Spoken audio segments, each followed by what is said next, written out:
Start looking out for this behavior in yourself as you're out socializing. So one big indicator of status in a social dynamic is who is being reactive to the other person.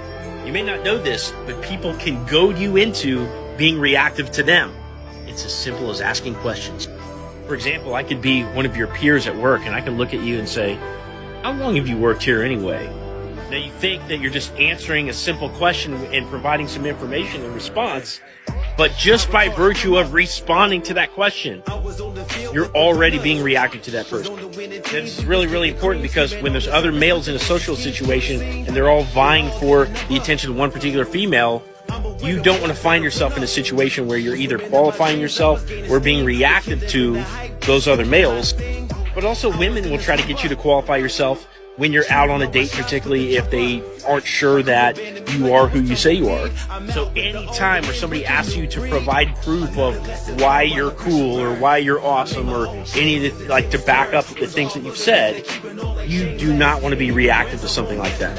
One key tip for dealing with these situations is you want, when somebody says something to you or does something that creates a tension in you and you feel the pressure to respond. So notice the feeling in your body in these situations. Let that feeling be the trigger to stop in your tracks. Because your automatic response is to simply respond to that tension and to relieve it by responding. So if the coworker looks over at you and they're like, how long have you worked here anyway, buddy? Your automatic response might be, well, I've worked here for 10 years. And the second you answer anything in response to that question, he's already starting to win. So once you feel that pressure in your body to respond, you actually stop in your tracks, and now all of a sudden you grab hold of the steering wheel, and now you're either going to artfully ask them a different question instead of responding to their question, or if you're good enough and you're in the moment enough, you can come back with a sarcastic response. So they say, how long have you worked here anyway? And now you're like, long enough to be your daddy. Or you might be like, speaking of work, didn't you get fired from Chippendales? Don't be reactive to that other person.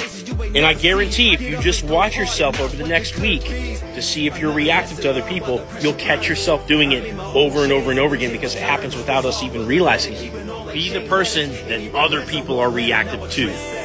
Now, if you've liked this information, you want other tips and tricks along these lines so you can excel in your dating life, watch the pinned video up at the top of my profile and check out my other ones up here.